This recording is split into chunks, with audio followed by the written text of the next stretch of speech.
Salut tout le monde. Il est actuellement 5 heures du mat. J'ai des petits problèmes d'insomnie pour le moment. Du coup, je vous fais un petit récap. Là, ce qui va se passer, c'est que j'ai rendez-vous à mon garage. J'ai rendez-vous avec moi-même. En fait, j'ai plusieurs problèmes sur la X3. J'ai du jeu dans toutes les cylindres blocs à l'avant, dans toutes les barres. Quand je freine, le volant il s'en va dans tous les sens. Enfin bref, c'est un enfer. J'ai les cap pneus à changer, ils sont nazes. J'avais pris des 2 cm et demi en rayon plus grand, donc 5 cm sur le diamètre. Qu'est-ce que j'ai fait encore? Quand j'ai changé mon capteur ABS à l'arrière, quand j'ai fait la vidéo sur la tâche remorque, que j'ai fabriqué aussi, allez la voir, je me suis rendu compte qu'en fait j'avais un ressort qui était pété. Et du coup, j'ai quand même démonté l'autre côté pour vérifier. Et là, j'avais un ressort de pété, mais j'avais la suspension. Et elle fuitait de partout. Bah, du coup, j'ai recommandé une suspension arrière complète. Je vais en profiter pour donner. Quand j'ai fait la tâche remorque, j'ai vu aussi 2-3 taches de points de rouille. Donc, j'aimerais bien donner un petit coup de papier et donner un petit coup de peinture sur tout ça. Et c'est déjà pas mal en soin. Donc, il y avait ça. Donc, le jeu à l'avant. Ah oui, j'ai la butée d'embrayage. La butée d'embrayage. Alors là, je suis en deux idées. Encore un peu à la MacGyver. J'avais commandé juste l'embrayage et la butée. Parce que quitte à faire la butée, autant changer l'embrayage. Le problème, c'est que je commence à me demander si mon volant moteur il est pas mort aussi. Du coup, bah, je voulais le souder, faire un volant moteur monomasse, une seule masse, plus de ressort, plus de conneries, fiabilité 100%. Le problème, c'est que le disque d'embrayage que j'ai pris est prévu pour un bimasse. Alors la différence avec le bimasse, c'est que le disque d'embrayage bimasse n'a pas de ressort pour compenser, vu que c'est le bimasse qui le fait. C'est à l'intérieur du bimasse qu'il y a des ressorts pour attraper les jeux et les vibrations, forcément. Mais le disque d'un embrayage monomasse, lui, il a des ressorts parce que c'est le disque qui encaisse les vibrations et les jeux à ce moment-là. Vu que c'est un monomasse et qu'il n'y a pas de ressort dedans. Du coup, voilà, je suis en deux idées. Est-ce que je monte le kit pour le bimass, je le modifie pas et je prie pour qu'il soit pas mort parce que j'ai pas l'appareil pour vérifier les jeux, même si je pense que je vais m'en rendre compte en le démontant s'il est mort ou pas. Voilà, il y avait ça et le démarreur. Le démarreur, c'est un enfer. Il faut que je mette 15 coups de clé avant qu'elle démarre ma caisse et des fois elle la démarre même pas. Bref, c'est relativement frustrant. Donc voilà à peu près. Il y avait, je sais pas si je l'ai dit, mais il y avait la vis de vidange aussi. J'ai eu le quart de tour en trop, bah voilà, c'est de l'aluminium, il y a pas de secret, ça doit être serré un certain couple. J'ai fait ma vidange vite vite et bon bah voilà, j'ai pas utilisé l'outil.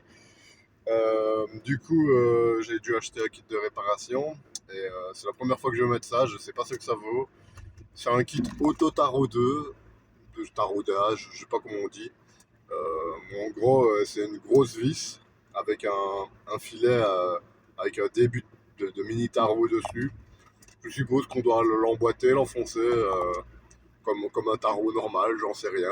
Je vais essayer, on va y aller gentiment et progressivement pour pas faire pire. Et une fois que ça se sera fait, alors il y a une autre vis qui vient s'emboîter dedans. Voilà. Alors pourquoi j'ai pris un kit et que j'ai pas voulu retarauder, remettre une plus grosse vis? Tout simplement parce que je me suis dit que si un jour je vends la voiture ou si elle passe dans les mains d'un autre garage ou quoi, et que je fais la vidange, ils vont voir une vis, ils vont commander la vis d'origine BMW, mais qui sera trop petite forcément vu que j'aurais déjà passé à une cote supérieure. Mais eux, ils ne se sont peut-être pas rendus compte. Donc pour éviter ça, je me suis dit au moins si je mets un kit de réparation, visuellement, tu le vois et tu te rends compte que bah, en fait c'est pas la vis d'origine et qu'il faut mesurer avant de commander quoi que ce soit. Bon bah voilà, j'arrive au garage. Ça c'est le plan de la journée. Je vais essayer de vous faire un max de vidéos et je vous tiens au courant. Ciao! Salut tout le monde! Ben voilà, on se retrouve en dessous de notre X3 de compétition. Euh, j'ai déjà défait la vis de vidange. Comme ça j'ai déjà vidangé. On va regarder ensemble après Merde. Les... pour les filets qui sont arrachés. Il faut aussi changer les cylindres blocs des barres ici, les tirants, ok? Parce que voilà, j'ai beaucoup de jeux dedans et donc ma roue, quand je freine, elle vibre comme ça, parce que là, ça travaille ainsi. Ouais, c'est compliqué à dire comme ça, mais ben voilà. On va changer ça. On va changer, tant qu'on y est, tout ce qui est les biellettes de barre stabilisatrice. On va changer les rotules de direction, la rotule axiale euh, et les tirants. Normalement, ce serait déjà pas dégueu. On arrive sur la fin de la vidange, donc je vais passer mon petit kit de réparation. Je vais vous montrer. Donc, on a une petite clé à laine. Voilà. Donc, c'est ceci. Je sais pas si vous voyez. Une grosse vis, ok? Avec une autre vis à l'intérieur. On a avec une petite clé à laine. Tac. Je vais vous la démonter comme ça. Vous pouvez observer. Voilà. Donc, deux vis. Ok. Une qui est faite pour préforer. Que je vais la mettre. Et puis après, je ferai la vidange. Donc, avec la petite vis. Alors, c'est fourni avec deux o-rings. Ok. C'est un peu de la merde. C'est pas la bonne taille. C'est censé se mettre dans la gorge. Ici, il y a une gorge là et ça va pas dedans. Ils ont fourni aussi des petits joints en cuivre. À mon avis, c'est pour les prochaines vidanges. Parce que la vis à l'intérieur, il y a déjà un o-ring dedans. Donc, je comprends pas pourquoi ils en ont mis deux. Bon, voilà, c'est la première fois que je commande ça. On va voir ce que ça vaut. Ça coûte 6 ou 7 euros, un truc comme ça. Enfin, voilà, c'est pas super cher. J'espère que ça va fonctionner. À toutes!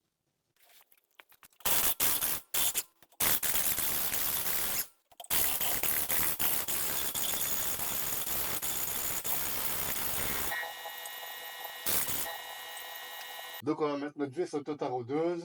Ensuite, je déferai ma plaque ici. Je crois même que je vais la défaire maintenant. Comme ça, j'ai de la place. Et j'essaie de travailler aisément et on va pouvoir nettoyer tout parce que c'est quand même bien dégueulasse là au-dessus.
Bon, du coup, je vous ai pas filmé la partie où je mets le machin là qui auto-performe mes couilles.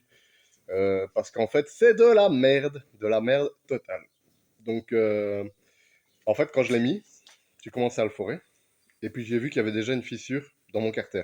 Donc, en fait, mon premier problème, c'était déjà que j'avais une fissure, en fait. À mon avis, la vis, je sais pas, j'ai été trop loin. Ou je sais pas ce qui s'est passé. Bref, mon carter s'est fissuré. En plus, chez BM, c'est des petites tubes de merde qui font 2 mm d'épaisseur. Donc, au moment où tu vas un rien trop loin, paf, ça casse. Du coup, je l'avais pas vu parce qu'il était rempli d'huile, forcément. Voilà, c'est quand je me suis mis le nouveau bouchon, ben, la fissure, ça commence à s'écarter. Et vu qu'elle s'est écartée, ben, je l'ai vu.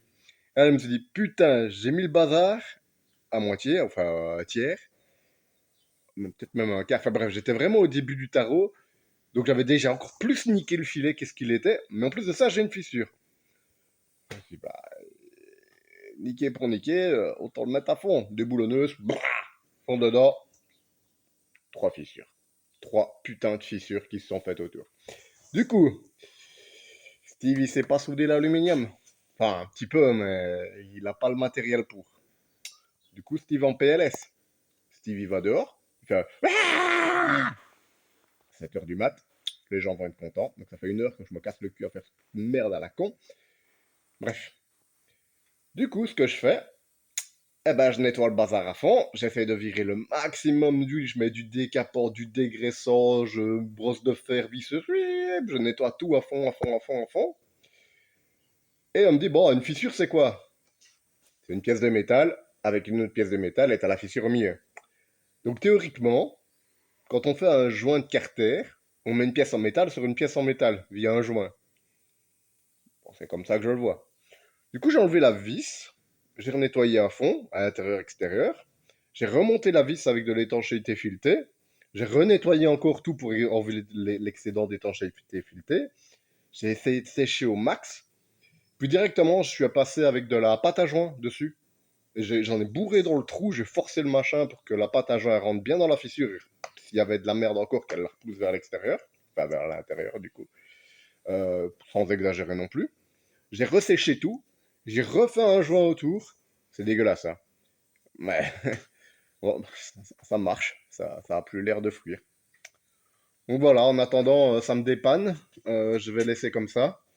Je vais voir ce que ça me coûte un carter de X3 d'occasion. Et si jamais ça me coûte une couille, bah, on passera des montages et puis soudure, hein. J'irai l'amener faire souder, hein. Voilà. Euh, que dire d'autre? Faire un...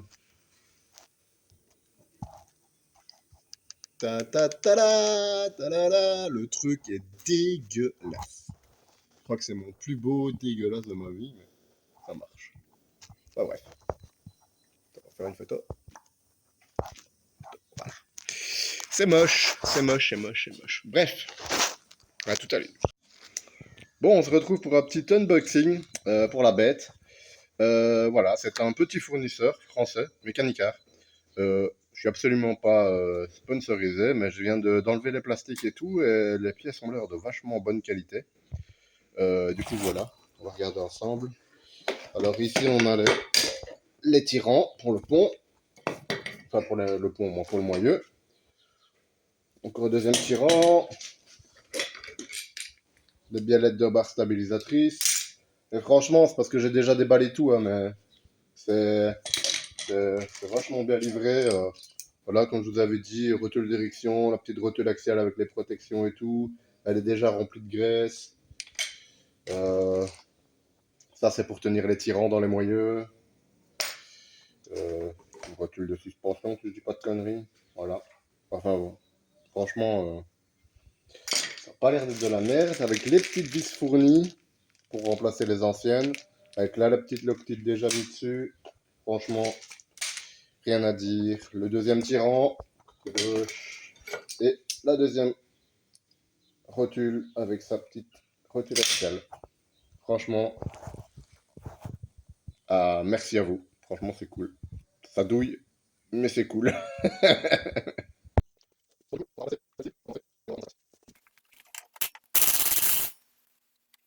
Évidemment, il y a une putain de vis derrière.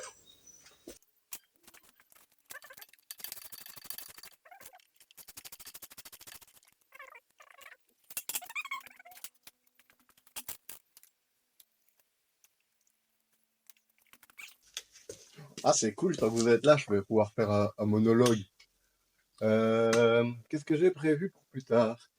J'aimerais bien faire un peu plus de vidéos sur la méca, en général. Des trucs et astuces de vieux et tout ça, quoi. Euh, un peu de musique country aussi, accessoirement. J'aime bien ça et je sais ce que je veux. Voilà. Tu dégages. Donc voilà, ça c'est prévu.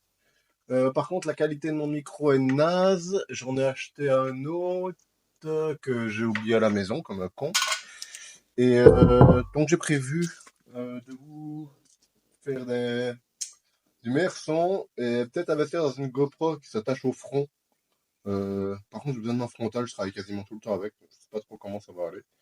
Mais ouais, on va faire en sorte que ça soit plus agréable pour vous, comme pour moi.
Bon, celle-ci, j'avais pas de jet d'or, donc je vais la mettre de côté au cas où.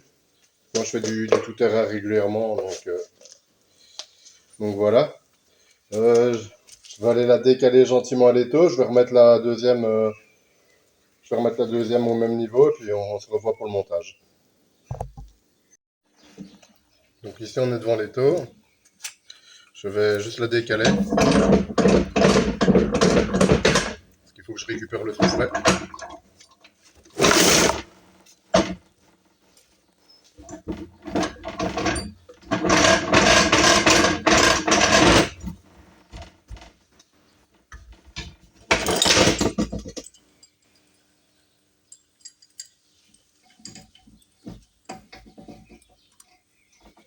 Pas de montage, pas de triche.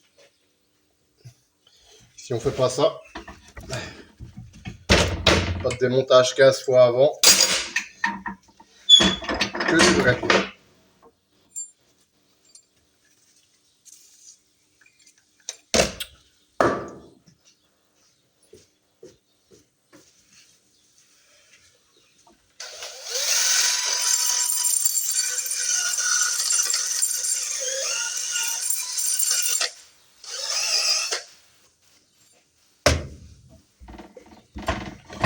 Que du vrai, pas de chic.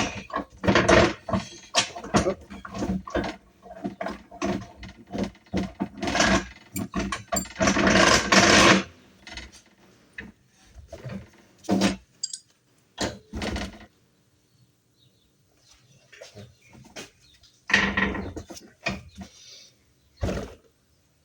Voilà.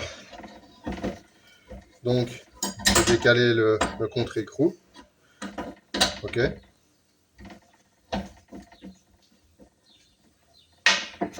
Voilà. Je fais bien attention que celle-là ne bouge pas. C'est pas le but maintenant. Là, tout ce que je veux, c'est que l'écrou s'enlève facile. Voilà. Bon.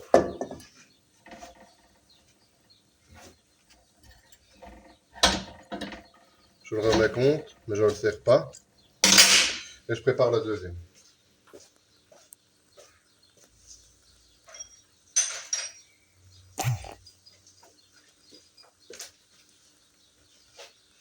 Donc ici, on a notre rotule axiale qui est là. Ok. Shit. Elle est légèrement plus courte que l'autre. Ouais, elle est un peu plus courte. Mais du coup, on doit avoir la même longueur entre ici et là-bas.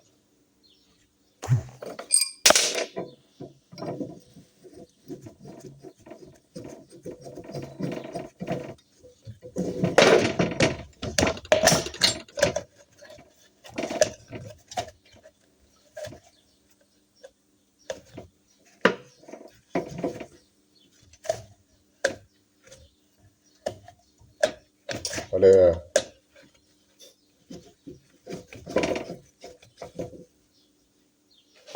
donc je me cale pile plus près ici. Je me fie à la base de la rotule. Il faut vraiment que les deux axes des rotules soient en face l'une de l'autre. Vous fiez pas à ça, parce que ça bouge. Ok. Ça, on s'y fie pas. On se fie vraiment à l'axe.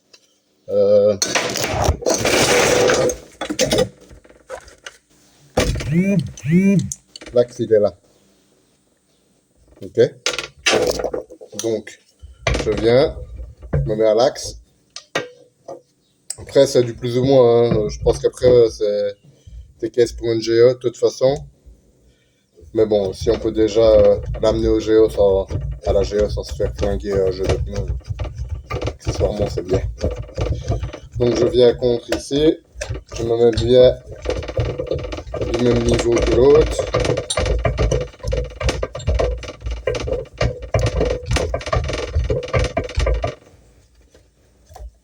Voilà. Ici, je m'arrange pour que les deux plats soient perpendiculaires, ok?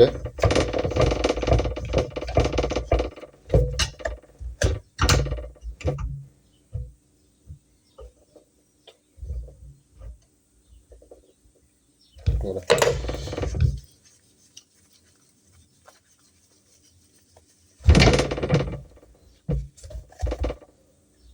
On n'est pas trop mal.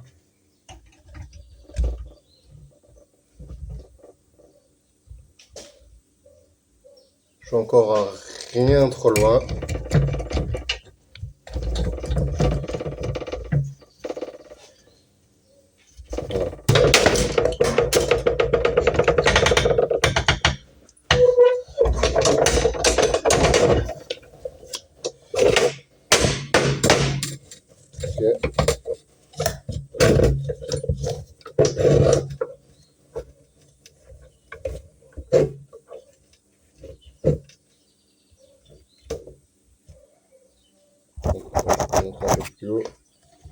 Voilà.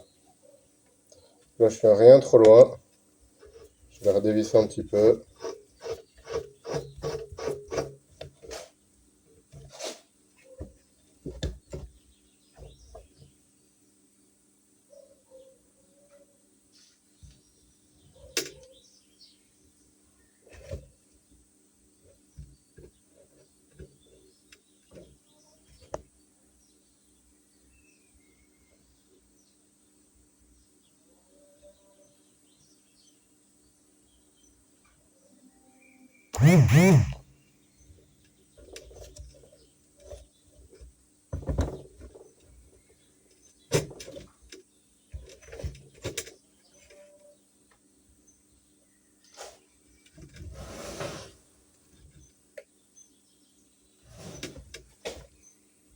Voilà, bon, là on est bien.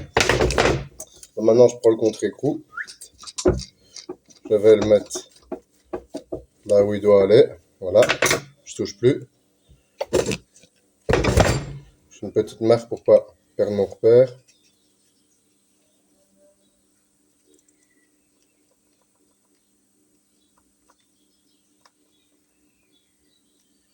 Voilà. Maintenant je peux défaire ça.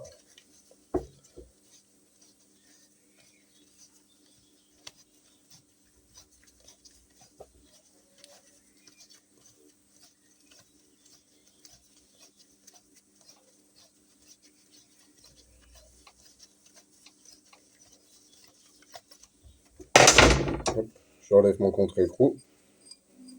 Et là, vous allez dire, mais pourquoi il enlève le contre-écrou? Il vient de faire la marque. J'ai fait la marque pour pouvoir le remettre pile poil au bon endroit. Parce que maintenant, je dois récupérer le soufflet de mon ancienne rotule axiale. Que vous dire de plus? Bon, le kit, il était pas très cher. Je commence à comprendre pourquoi.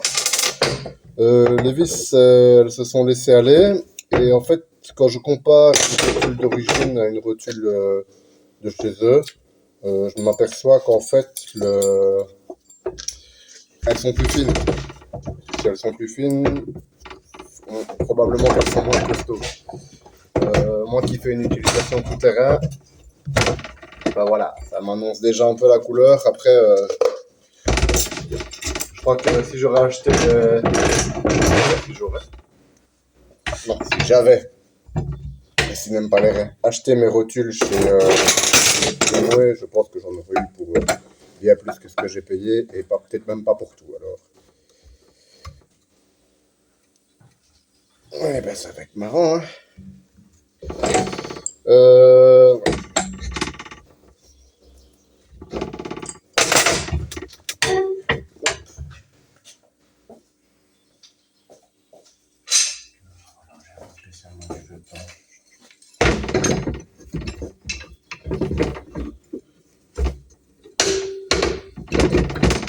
Voilà.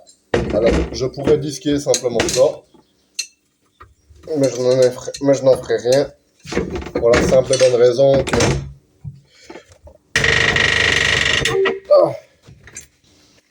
qu'elle n'avait pas de jeu. Donc je la garde au cas où les autres. Ça serait vraiment trop de la merde.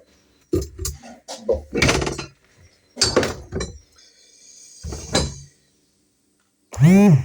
Plus du cul.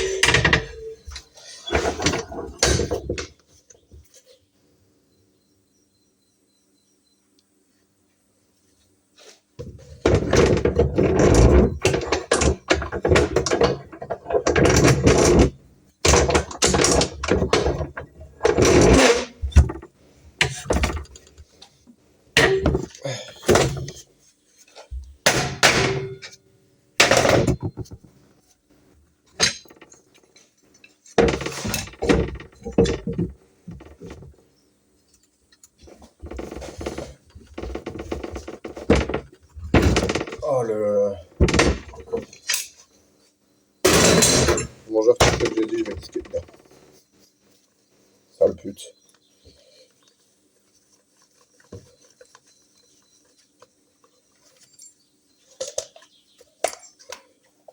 Avant de disquer dedans, je vais vérifier si celle-là est bien compatible. Voilà. Et je la repositionne pile à l'endroit où j'ai vu. Ouais, sauf si je le mets pas dans le bon sens, c'est mon crétin, ça marche pas. Faire et défaire. Hein.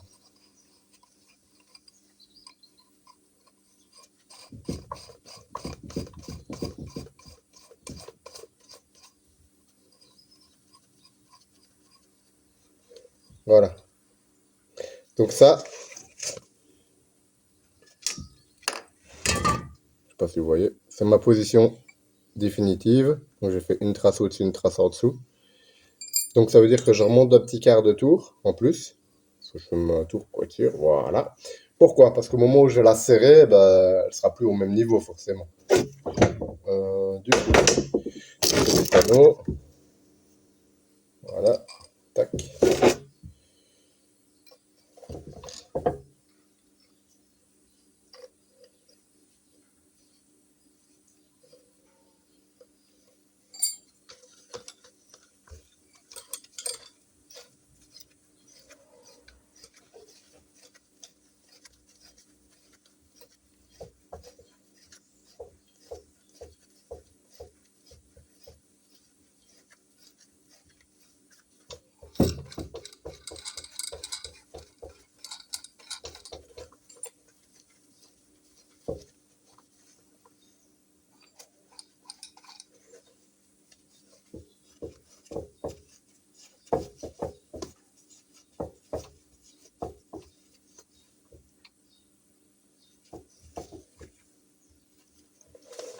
Voilà.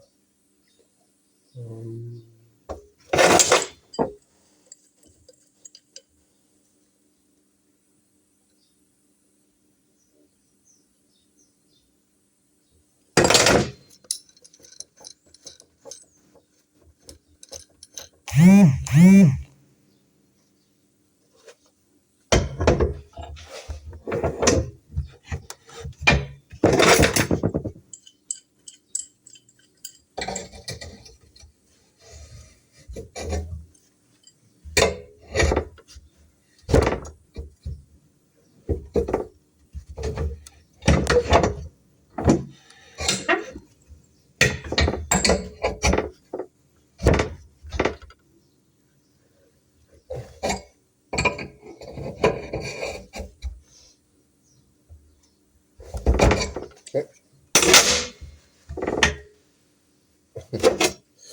Chose importante que j'ai oublié. Ah, devinez ce que c'est. Graisser. J'ai pas envie de me refaire niquer au démontage.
C'est reparti.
Voilà les amis,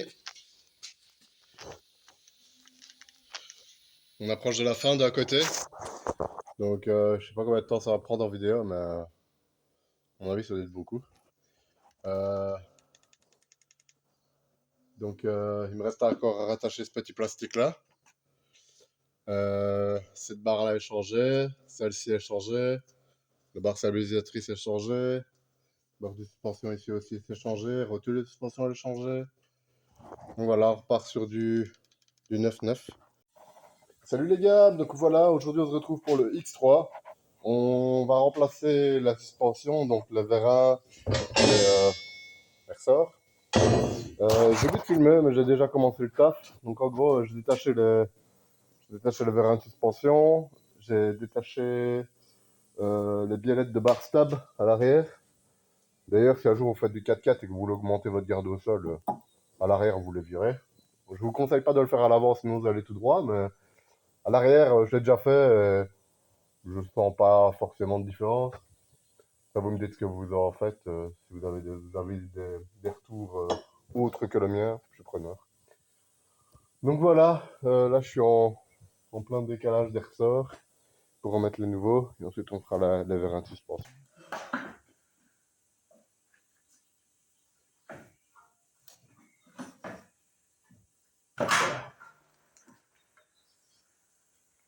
Voilà, ah, ouais, il était cassé lui.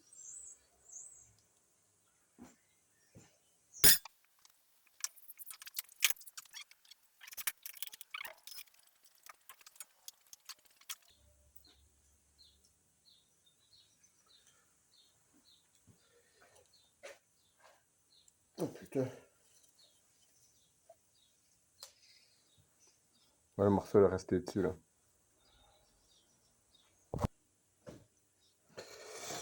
Je vais devoir défaire une petite pièce en plus. Parce que je suis... En gros, le tuyau de frein, il est tendu. Donc je vais défaire un petit boulon de 10 et je vais relâcher le tuyau. On va voir si ça marche. Enfin, si ça fonctionne.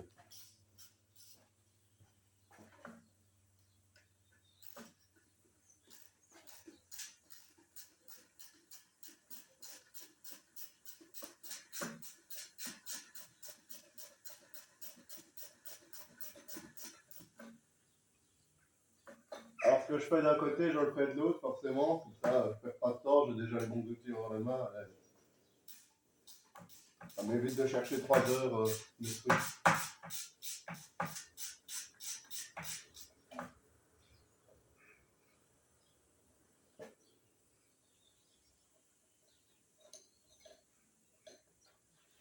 Voilà. Des petites astuces pour pas perdre vos vis. Vous les remettez là où vous les avez défaites. Voilà, là je remets un petit quart de tour dedans. Voilà. Comme ça, quand je remonte, ben, je sais où elles sont. Vous n'êtes pas embêté pour chercher 3 heures. Voilà, ça va nous lâcher un peu de mou. On va pouvoir recommencer.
Je suis gêné par la barre stable. Je vais la démonter aussi.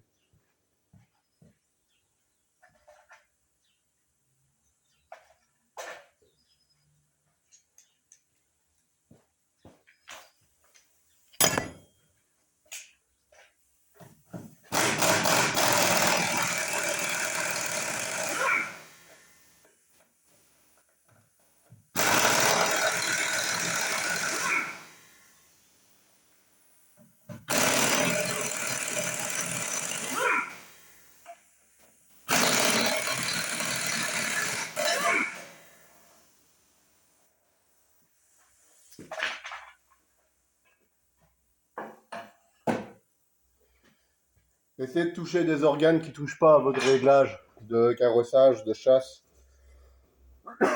et de pincement. Comme ça, là, je la mettrai à l'arrière, elle sera toujours la même quand j'aurai fini. Après, j'irai la faire vérifier, mais au moins, je peux repartir sans tuer mes pneus.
Bon, finalement, ça s'annonce un peu plus casse-couille que prévu. Là, je suis en train de lâcher, donc j'ai pas de réglage non plus sur ça. Du coup, je lâche le haut du moyeu. Je lâche le haut du moyeu et je vais lâcher le cardan. Voilà. Comme ça, ça me permettra de décaler le moyeu et de descendre encore un peu plus le bras. C'est bien ça le problème. Vous voyez bien comme les autres étaient passés et cassés. Ma voiture, elle était toute basse, alors que c'est censé être un SUV.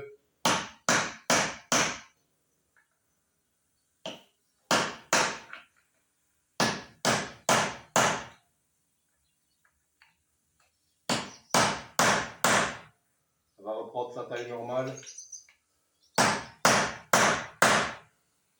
Elle ressemblera plus à Dinky Toys.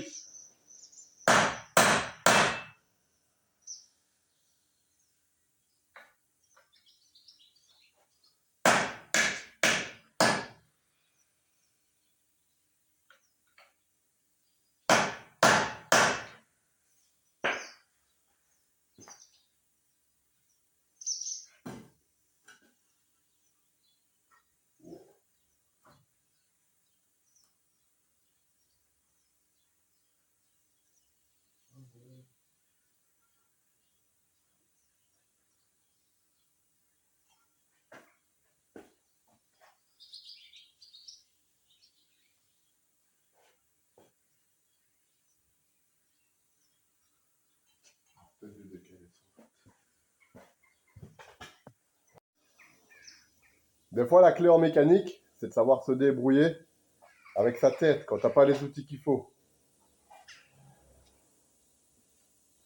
Mon outil, pied de bêche.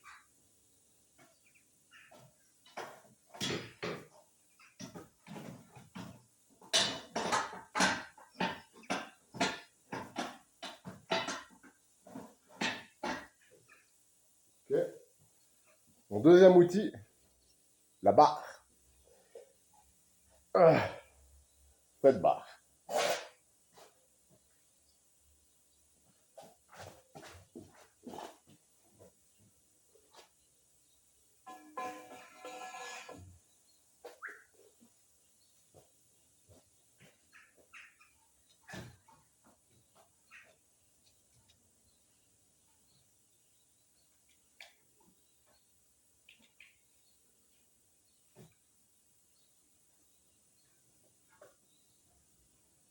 Voilà. Je croyais que j'avais un seul côté qui était cassé, mais en fait, les deux étaient cassés.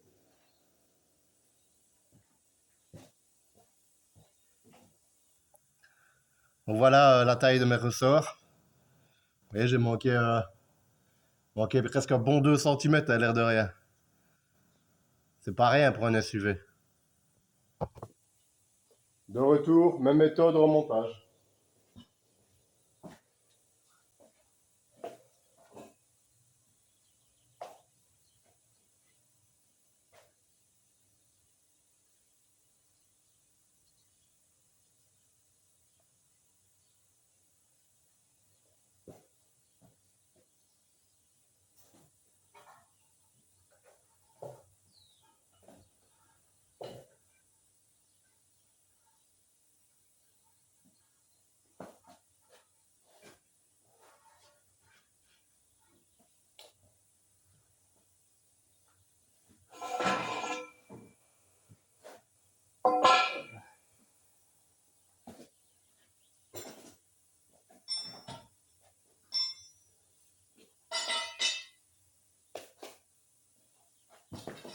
Bon, maintenant, j'attaque la suspension arrière. Ben voilà, je vous ai pas filmé le remontage des vrais de suspension, tout simplement parce que c'était hyper chiant. Il a fallu démonter tous les caches de l'arrière. Franchement, c'est hyper mal pensé. Pas digne de BM en fait. Franchement, 4000 plastiques pour enlever 3 boulons pour enlever un amortisseur. J'avais un peu le seum, du coup, j'ai pas filmé, j'ai fait le boulot. Et ben voilà, j'ai déjà remonté les suspensions, donc tous les nouveaux tubes sont là. Et il restera l'embrayage, le starter, le mécanisme d'essuie-glace et une vitre à faire. Et on avance bien, donc je suis plutôt content. J'espère avoir une meilleure tenue de route maintenant. En tout cas, la partie mécanique chiante est presque faite. Il restera plus que la boîte. Ben ça devrait encore aller. C'est plutôt bien fait là-dessus. Donc, voilà, à tout à l'heure.